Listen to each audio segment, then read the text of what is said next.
नमस्कार, सुप्रभात, good morning दोस्तों। आप सभी का स्वागत है मेरे संस्कृत चैनल एसडी संस्कृत वाटिका पर। तो इस वीडियो में आज हम संस्कृत में गिनती सीखेंगे। संस्कृत संख्या या जैसे कि है संस्कृता नाम संख्या नाम। तो इसमें हम ये अभी शुरुआत में 1 से 50 तक संस्कृत में गिनती को सीखेंगे। उसके बाद हम आगे की संख्याओं को सीखेंगे। तो संस्कृत जैसा कि सब जानते हैं कि संस्कृत छोटी कक्षाओं से ही शुरू हो गई है पढ़ानी। तो उसमें छोटी छोटी चीज़ें सिखाई जा रही हैं अभी बच्चों को, जैसे गिनती हो गया संस्कृत में, और जानवरों के नाम, फलों के नाम, सब्जियों के नाम। तो जो ये गिनती होती है वो गिनती जो है आगे की कक्षाओं में भी बच्चों को बहुत काम आती है। और जो एग्ज़ाम वगैरह होते हैं उसमें भी संस्कृत, जिसका विषय संस्कृत होता है, उसके लिए काफ़ी लाभदायक हो सकती है। उसमें संस्कृत की गिनती को कभी कभी पूछ लिया जाता है। संस्कृत विषय में इसमें गिनती भी पूछी जाती है कि आपको संख्या दे दी जाएगी और पूछ लिया जाएगा कि इसको संस्कृत में क्या कहते हैं। तो अगर आपको याद रहेगा तो आप लिख देंगे।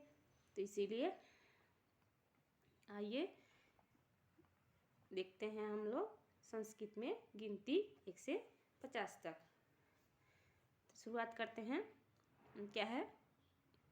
एकः, द्वौ, त्रयः, चत्वारः, पञ्च, षट्, सप्त, अष्ट, नव, 10। ये 1 से 10 तक की गिनती हुई हमारी। अब आगे बढ़ते हैं 11 से 20 तक। 11 को हम क्या बोलते हैं? एकादश, द्वादश, त्रयोदश, चतुर्दश, पंचदश, षोडश, सप्तदश, अष्टदश, या इसको अष्टादश भी बोलते हैं, नवदश। नवदश को हम और क्या इसको कहते हैं? एकोनविंशति। इसका मतलब हुआ 20 में एक कम, यानी कि 19। 19 को हम नवदश भी बोल सकते हैं और एकोनविंशति भी। 20 विंशति। 20 को हम क्या कहते हैं? विंशति। ये बहुत बार परीक्षाओं में भी पूछा जाता है। इसमें बच्चे कन्फ्यूजन कर जाते हैं। अगर 9-10 दे दिया गया तो आसानी से उनको याद रहता है। एकोनविंशति नहीं याद रख पाते हैं तो इसको भी जरूर से याद कर लीजिएगा, एकोनविंशति और विंशति। अब आगे देखते हैं 21 से 30 तक। 21 को हम क्या बोलते हैं? एकविंशति, द्वाविंशति, त्रयोविंशति, चतुर्विंशति, पंचविंशति, षट्विंशति, सप्तविंशति, अष्टविंशति, नवविंशति और 63। 30 को क्या बोलते हैं? 63।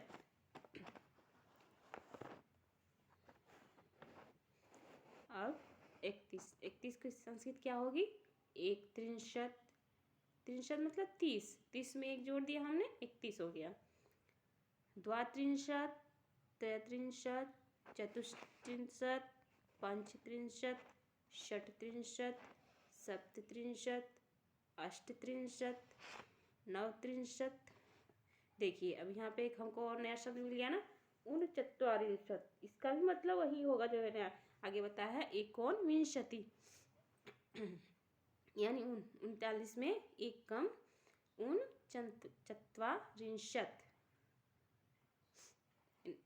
और 40 चत्वारिंश।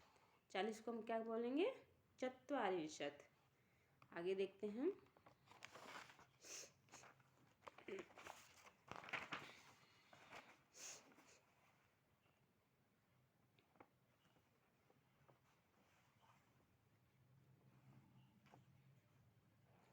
क्या है?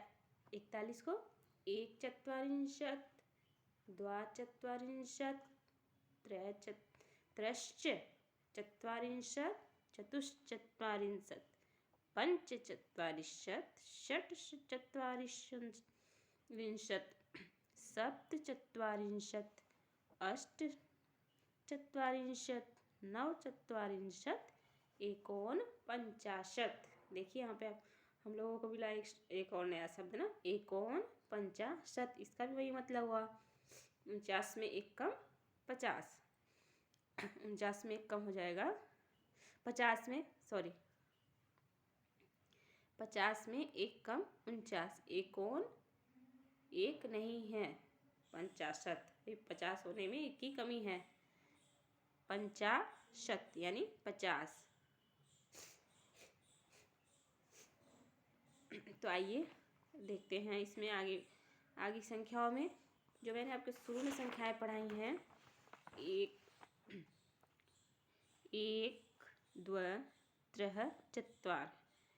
ये जो चारों संख्याएं हैं, इन सब का संस्कृत में जो पुल्लिंग होते हैं, पुल्लिंग, स्त्रीलिंग, नपुंसकलिंग, 3 लिंग होते हैं और वचन होते हैं, तो उन सब में इनके रूप अलग अलग चलते हैं। तो ये भी कभी कभी परीक्षाओं में पूछ लिया जाता है। जैसे ये मैंने लिखा है इधर,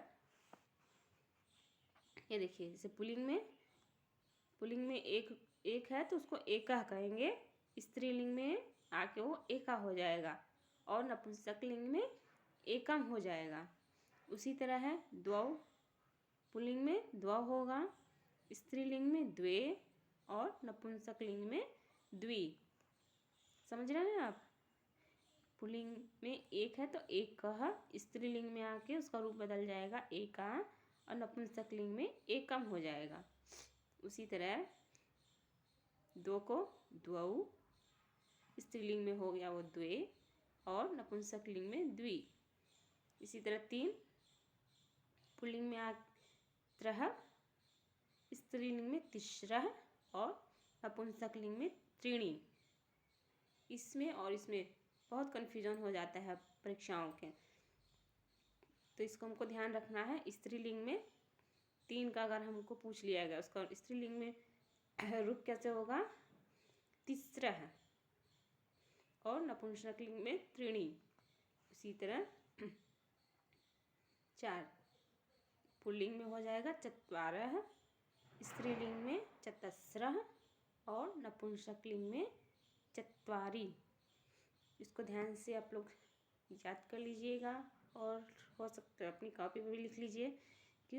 क्योंकि ये सभी चीज़ें परीक्षाओं में भी पूछी जाती हैं।